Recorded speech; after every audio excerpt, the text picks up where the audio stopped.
Նիկոլական մի լրատվական, հարգելի բարեկամներ,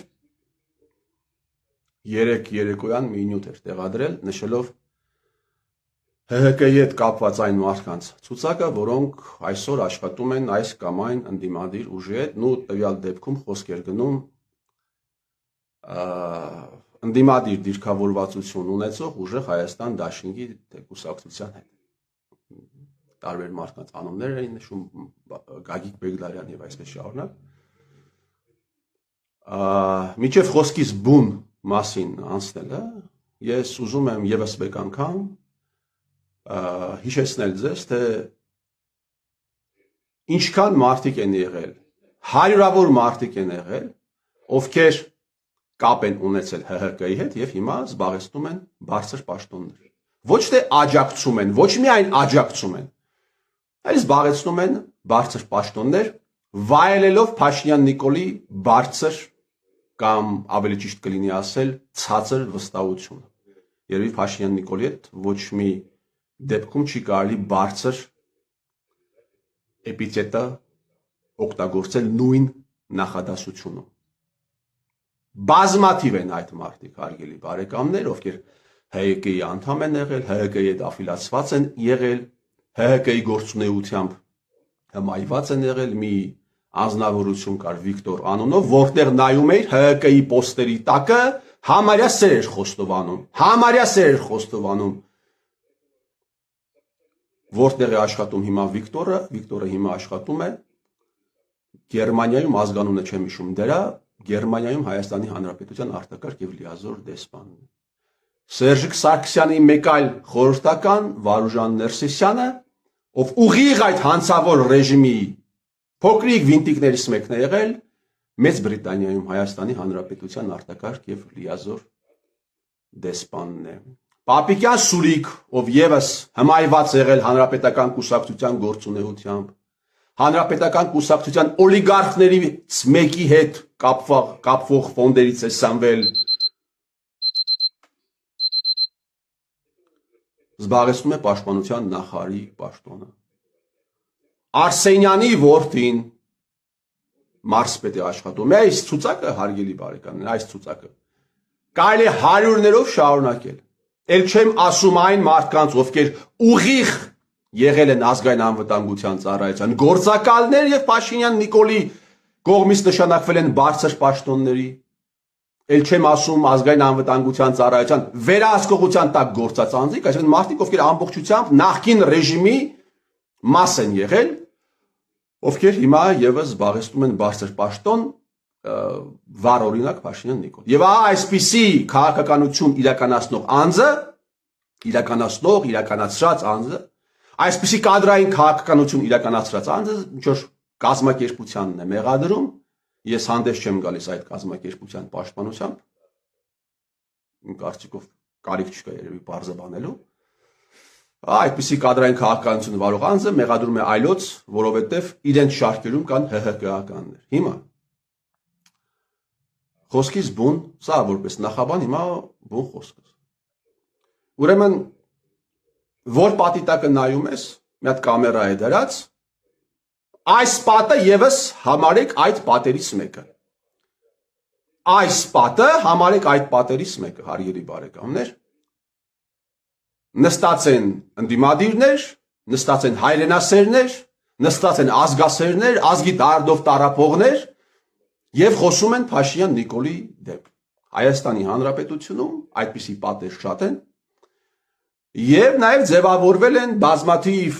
խոշոր բլոկներ, ընդդիմադիր, այսպես կոչված եւ բազմաթիվ մանր բլոկներ, որոնք խոսում են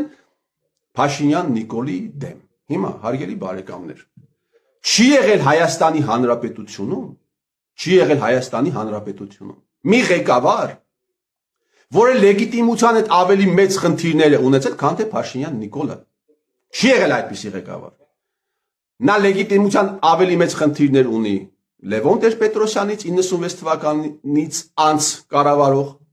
նա լեգիտիմության ավելի մեծ խնդիրներ ունի, քան թե Ռոբերտ Քոչարյանը,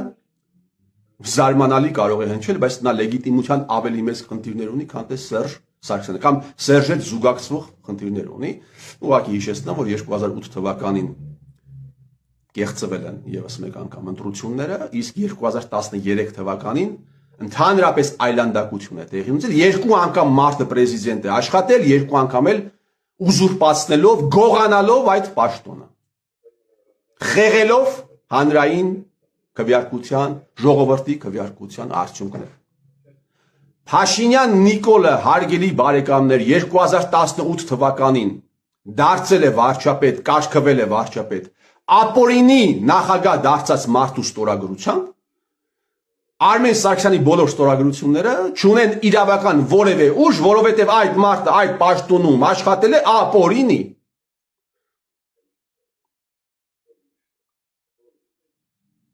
Արմեն Սարգսյանն է ստորագրել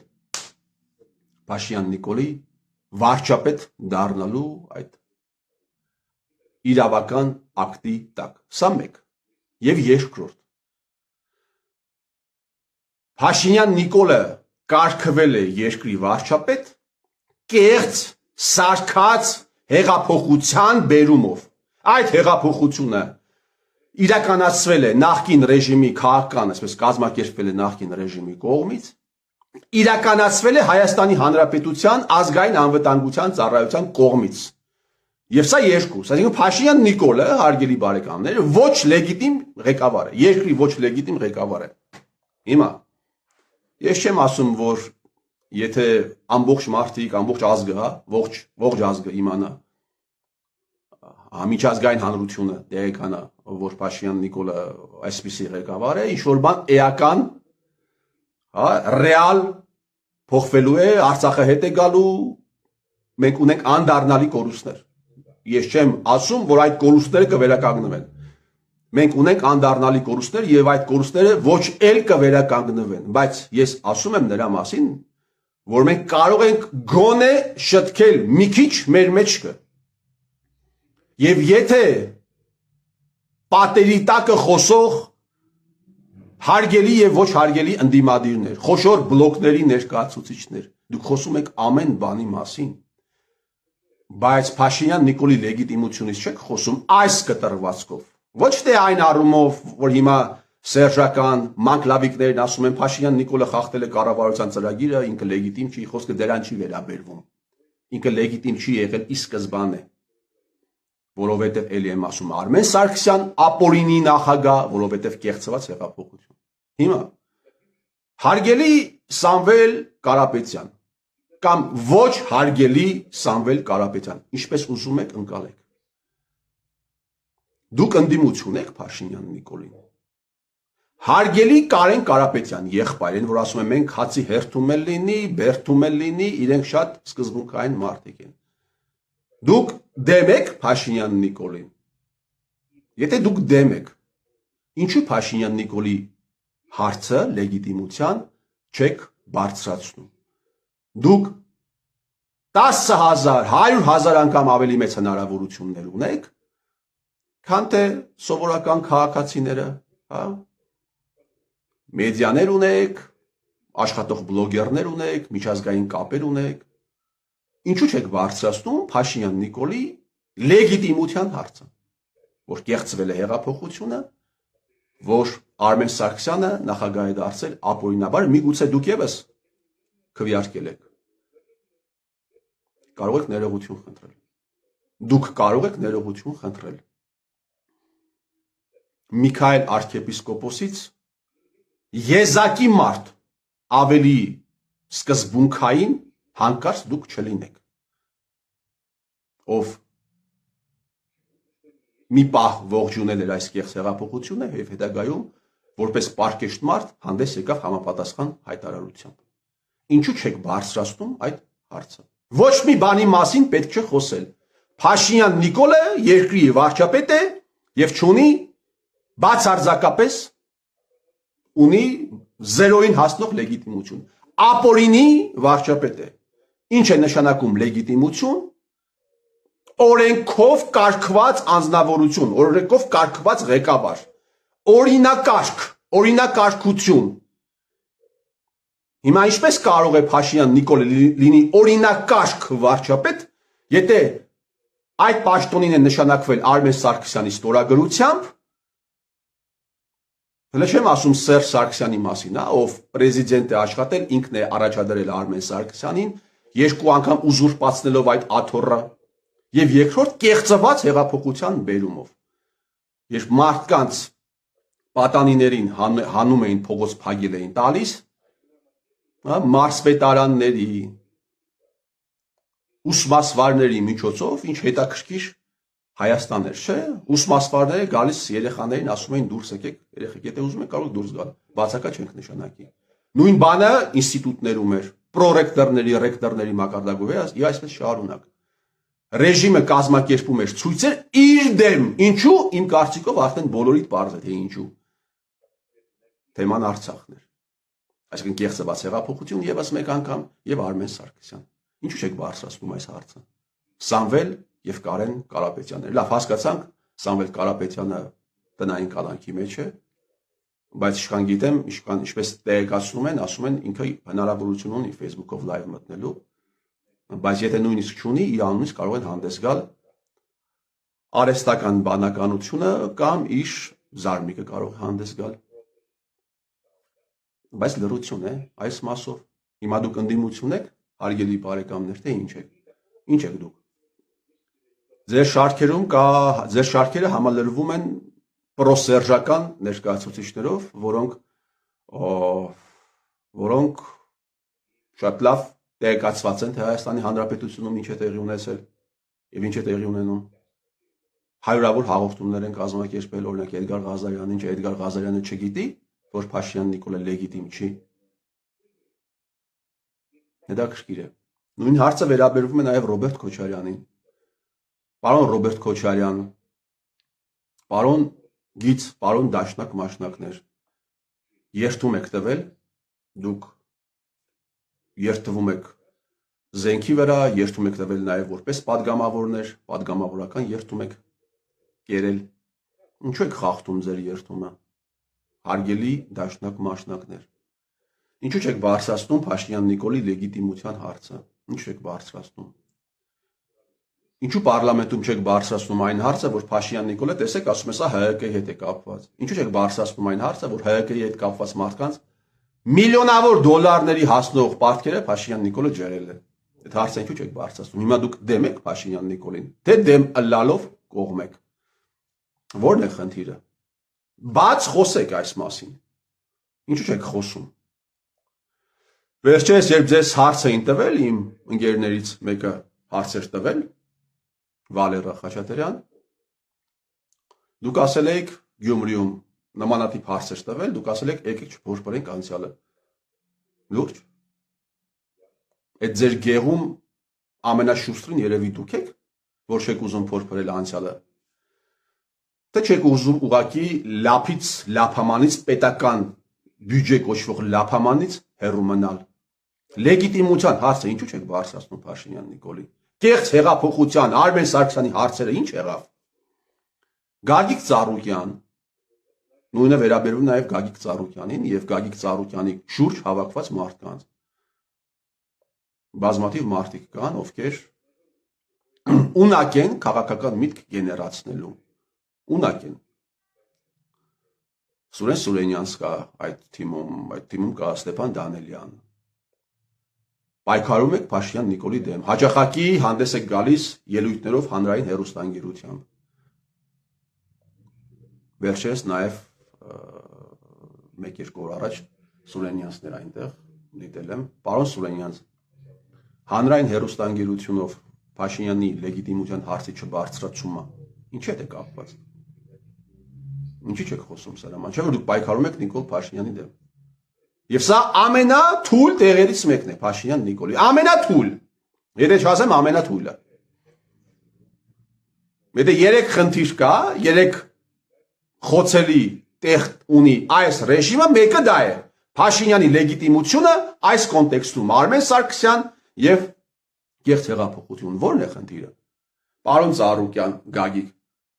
ո՞րն է խնդիրը, որ դուք չեք բարձրացնում։ Եվ եթե դուք չեք բարձրացնում, խոսքը վերաբերում է եւ այս խոշոր բլոկներին, հարգելի բարեկամներ, խոշոր բլոկի ներկայացուցիչներին, խոսքը վերաբերում նաեւ այն անձանց, ովքեր փոքր կուսակցությունների, ոչ ազդեցիկ կուսակցությունների, ոչ այդքան ազդեցիկ ինչքան սրանք են, հա, կուսակցությունների ուժերի ներկայացուցիչներ են, որոնք եւս զարմանալիորեն ու շատ-շատերը, ես ուղղակի չեմ լսել, կարող եմ ինչ որ մեկ ասել է, ես չեմ լսել, հարգելի բարեկամներ, չասեմ բոլորի մասին, հա, բայց շատ-շատերը, 90 եւ ավել տոկոսը չեն բարձրացնում այս հարցը։ Փաշինյանի լեգիտիմության հարցը չեն բարձրացնում։ Որն է խնդիրը։ Խոսքը վերաբերում է, ելի եմ ասում, այն մարդկանց, ովքեր Մոսկվայից են հանդես գալիս, այն մարդկանց, ովքեր Գորիսից են հանդես գալիս, այն մարդկանց, ովքեր Գյումրիից են հանդես գալիս, Լոս Անջելեսից են հանդես գալիս եւ այլն։ Սա կարող է ունենալ միայն ու միայն մեկ բացատրություն։ Այս խոսքի բացակայությունը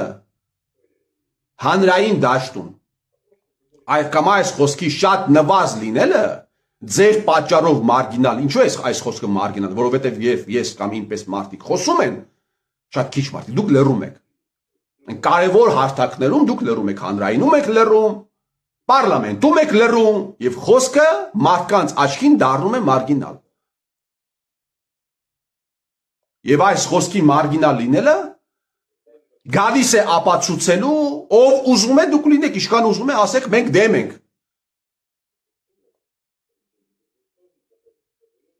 Գործողություն եւ խոսք, դրան ենք հավատում։ Սա գալիս է բացատրելու այն, որ դուք ոչ միայն դաշնակներն են դեմ ըլլալով կողմ, այլ նաեւ մաշնակներն են դեմ ըլլալով կողմ, այլ նաեւ Ծառուկյան Գագիկն է դեմ ըլլալով կողմ, այլ նաեւ Ռոբերտ Քոչարյանն է դեմ ըլլալով կողմ։ Հիմա մեկը դուրս կգա, կասի ինչու եք վարկաբեկումը ընդդիմությանը պարակտում, դուք չգիտեմ ջրաղացին, ես եմ ռեժիմի ջրաղացին ջուր լստում այսպիսի հարցեր բարձրացնելով։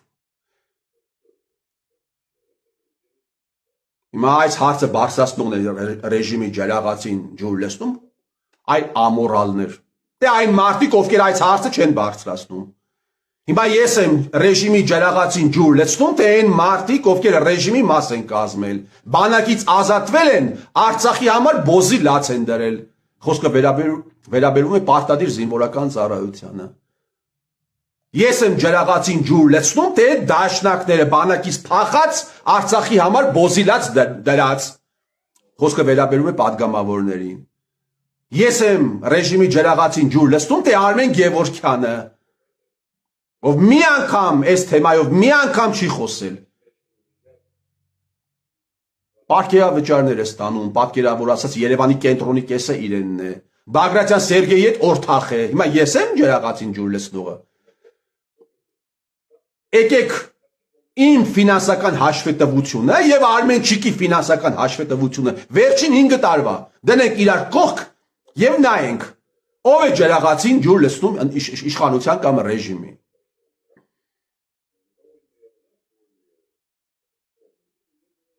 Ինը մեկը կա դաշնակ, բանակում չի ծառայել, ամենաշատն է լալիս Արցախի համար։ Հարյուրավոր միլիոնների դրամի հասնող, հարյուրավոր միլիոն դրամների հասնող կապիտալ է հետ գցել։ Այս որտեղից։ Այս ինչ հրաշալի երկրում ենք ապրել եւ ապրում, որ դուք կարող եք այսպես ձեր ինտելեկտը օգտագործելով հասնել նման ճակերտավոր դե բանակում չծառայելը ձեզ համար բարձունք է, իհարկե։ Մի խոսքով, հարգելի բարեկամներ, եւս մեկ անգամ, եթե դուք որևէ մեկի կողմից այս հարցերի բարձրացումը ինձ ասում են խորհուրդ տուր, ես խորհուրդ եմ տալիս, ես ձեզ ուղղություն եմ ցույց տալիս։ Ես ձեզ ուղղություն եմ ցույց տալիս։ Եթե որևէ մեկը իսպար որևէ մեկ ուժի հռետորաբանությունից այս հարցերը իսպար բացակայում է, ուժեղ Հայաստանից միջև Բարգավաճ Հայաստան, Թույլ Հայաստան, Զարգացող Հայաստան, ով ուզում է լինի ինչ վերնագիր ուզում է դնեն իրենց բանի կազմակերպության առևտրային կազմակերպության կողքը։ Նրանք գործում են հետևապես բոլոր փաստերը կան պնդելու բոլոր փաստարկները, բոլոր արգումենտները կան պնդելու, որ նրանք դեմ ըլլալով Փաշինյան Նիկոլին կողմ են։ Նրանք դեմ ըլլալով Հայաստանի Հանրապետության ազգային անվտանգության ծառայությանը, որի միջոցով իրականացվում է ներքին քաղաքականությունը, կողմ են։ Եվ ձեզ մոլորեցնում են, ձեզ ապուշացնում են։ Գիտեք, արդար կարող է ամեն մարդ չկարողանալ գործել, արդար գործել, բայց արդար մտածել երևի ամեն մարդու պարտավորությունն է, ամեն քրիստոնյայի, ոչ միայն քրիստոնյայի, ամեն մարդու պարտավորությունն է։ Մտածեք արդար, վերլուծեք փաստերը եւ կայացրեք որոշում։